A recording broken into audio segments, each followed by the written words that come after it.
Greetings everyone, welcome to Dark Souls 2. My name is Valerian and this is the last video in the playthrough portion of the Safer Souls series. In this video we are finally going to be getting our revenge on the final boss of the Forest of Fall Giants, the Pursuer. Now, as you can see here, I'm at level 32. We have gotten our strength up to 20 and evened out some of our support stats. We're still running around with the equipment that we've mostly been using from the beginning of the game. We have leveled the mace to 3. We do still have the Silver Eagle Kite Shield, which we bought in the beginning, and Jula. But everything else is pretty much the same, other than we did level up our Estus Flask. So from here, we're going to head back to the Forest of Fallen Giants, and back to the Cardinal Tower bonfire. Now, one thing I mentioned at the beginning of my videos, I would tell you a little bit more about is how to spot the difference between a fog wall for a boss and a fog wall for progression. And that's actually not that hard. For the most part, if a door looks like it leads to something ominous, or the door looks elaborate and there's a fog wall on it, it's probably a boss. If it just looks like a normal door, it's just a fog wall leading into what looks like a normal little corridor, then you're probably dealing with a progression fog wall. And you're going to run into a lot of progression fog walls in the early portions of this game. However, there is a pretty surefire way to tell if you're dealing with the fog wall for a boss, and that's if you're at full humanity and you approach a fog wall and you see a bunch of summoning signs around it, then that's a pretty good indication that you're about to deal with a boss. And one of the things that you can do, and there's nothing wrong with doing this, if you're a little bit concerned about heading into a boss for the first time blind, which I recommend heading in blind and checking it out. It's always good to get that sort of initial, oh wow, this is cool, look at this boss, and then get stomped on him by the boss. But one thing you can do is, if you run into what looks like a boss wall, you can always drop your own summon sign there and get summoned in to help another player, and you get a good look at the boss in a co-op situation before you go fight it yourself. So if you're worried about keeping yourself alive and having the best chance of beating a boss first time, you can do that, and there's nothing wrong with doing that. I will say personally, I enjoy approaching a boss for the first time blind, just because I like to see what kind of abilities the boss has and see if I can take it out without any help the first time through. But that's personally just that's just a personal preference. That has nothing to do with the way the game should be played or how you should play the game. And don't let anybody tell you otherwise. Alright, so as I come around here, I'm going to be really careful looking around all these little corners, just making sure I'm not heading into... Oh, there's the fog wall. And as you can see right in front of it, there's a bunch of summon signs. So that tells me this is the boss. Alright, so this is Safer Souls, and I'm not going to use any player summons, and these are all player summons here, so I'm going to look around and see if there's any NPC summons I can use, because, to be honest, at this point, I'm actually not sure if there were any NPC summons that were available for the Pursuer.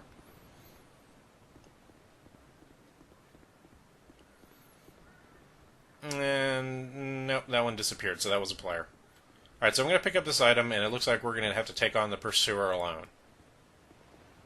Now, if you watch the original video, you'll remember that there's a pretty easy way, or a fairly simple way, of fighting the Pursuer, and it really involves staying back away from him and baiting out his gliding attack, where he throws his shield up in front of him and his arm behind, just like that. And as he comes in, you want to move forward and to the right, and as he's getting ready to wind up his attack, you roll into and to the right to try and get under him. Now, the things you don't want to do, you don't want to roll away from him if you can help it. And you saw I did it there, and I do it a couple times in this video, and one time I get punished real hard for it. And that's actually what got me killed the first time I fought him back in the earlier portions of the dungeon. Well, you want to roll in and then take the one, maybe two, really one hit that you're going to get right there. Now, I didn't take it because I needed to heal, but... And you can see I made a lot of mistakes just in the very, very early portion of this fight, just being silly and not paying attention.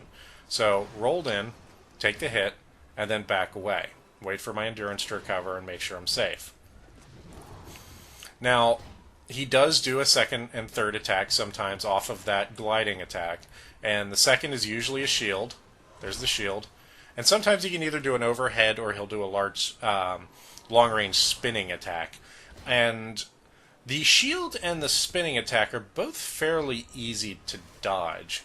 This one is the one that's the hardest to dodge, and I think it has something to do with some of the hitbox errors that some of the community have tested and found that the game has a little bit of wonkiness with a hitbox on some enemies. So it'll tell you got hit when you don't necessarily think you should have.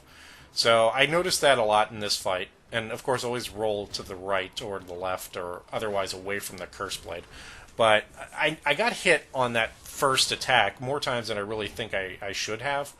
So if you find that that's causing you a lot of problems with this fight, one thing you can certainly do is just block the first attack. And yes, you will take a little bit of damage because you don't have 100% shield mitigation. However, it will at least let you know that, or give you that surety that you're not going to take the full damage of that first swing. The only thing that you want to be aware of is that when you're blocking, it seems to trigger the follow-up attack AI a little bit more often. So when you roll, or when you block the first attack, you need to be ready to roll under the shield on the second attack and then roll the third attack if it comes out before you take the opportunity to attack the pursuer back. But it is reasonably possible to do this just by blocking the first attack.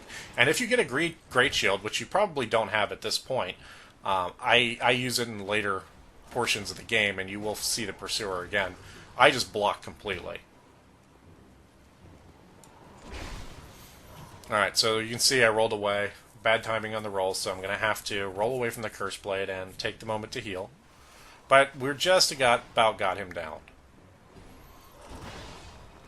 Alright, two, no third. He recovered pretty quick there, so I'm not going to get a shot in. There we go.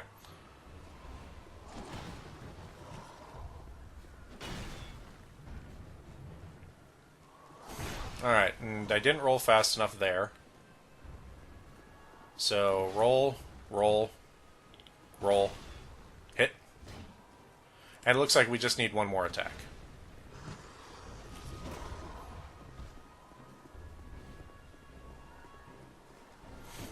And rule number one of this fight and any other boss fight is just make sure you're managing your endurance. Don't go in and attack when you're low endurance, or try and block when you're low endurance. And as you can see, we got the pursuer and he is now down.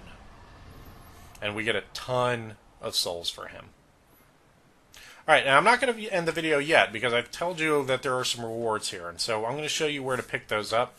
There are some items that are now immediately available, and they're pretty good, especially at this point in the game. One of them in particular we really want right now, and another we're going to be able to use in fairly short order after leveling a little bit. Alright, so you come into this ledge, and as you can see there's a area you could drop down to. And then there's another over here with an item. And this is what you're looking for. Alright, you can see we've got the Drangleic shield, the Drangleic sword, and three of the pieces of the Drangleic armor. And we're going to put the shield on immediately, because it's 100% damage mitigation kite shield with 55 stability, and that is a huge upgrade over the one we've been using. Now we have full damage mitigation on our shield, and decent stability. The sword, on the other hand, this is a claymore, actually. It uses the claymore moveset. We can't quite equip it yet because we need 25 strength and 20 dexterity, but that's when we're going to start working up our dexterity for, because that's a really good weapon at this point in the game. So as soon as we can get our levels up for that, that's going to be great. Now, the Drangleic mail is slightly heavy, so it's not really worth equipping at this point. You can see the gloves are actually about 3 pounds heavier. However, the pants, they're not even 2 pounds heavier than the ones we're using for significant improvement in damage mitigation. So those are really good. So we're going to take the shield immediately, we're going to take the pants immediately, and we're going to start gearing up to use that sword, because that sword is great. However, there is one more thing that I want to show you before we end these videos, and we got to go all the way back around again.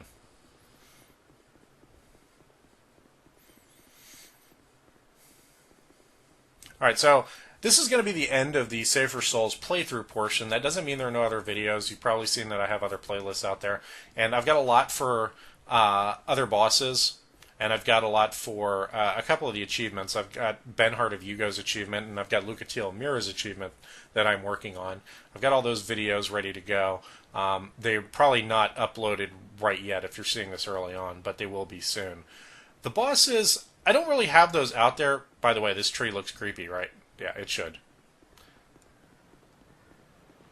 Alright, and here's a nest here. And as a Dark Souls 1 player can tell you, nests mean something in Dark Souls 2, so. And this is going to allow us to unlock a new area called the Lost Bastille. And we can get a bonfire there immediately. Now, I don't necessarily think it's time to go into the last Bastille. There's other areas you can approach right now that are a little bit safer, like Hyde's Tower. But this does give us another way into the Lost Bastille, and it's nice to have at this point. As I was saying, what was I saying? Ah, yes, I was saying that I have several other boss videos out there. I don't have them necessarily there as spoilers or, hey, go take a look at these bosses and check them out and use my guides. I really do think that, to get the most out of the game, you really want to approach those first. And I have those out there in case you run into a situation where a boss just seems really difficult. Some of the bosses, like the Ruined Sentinels and Velstadt and the Ancient Dragon, can be very tough when you first approach them, and it can be frustrating figuring out how to deal with them. But you know what? Give it a shot, and if you're running into problems, hey, that's what these videos are for. Every player who's played Dark Souls, Demon Souls, Dark Souls 2 has likely checked out a wiki or looked at a video before because they've run into problems, and there's nothing wrong with that. So that's what I provided those for, and that's what they're there. Okay, so we're going to use all those souls to level up quite a bit. Not quite going to get to 25 strength yet for that sword, but we're going to be there soon, and we're now really set up to approach Hyde's Tower in a way that is pretty dominating at this point in the game. So that's going to give us a really good start into the rest of the game.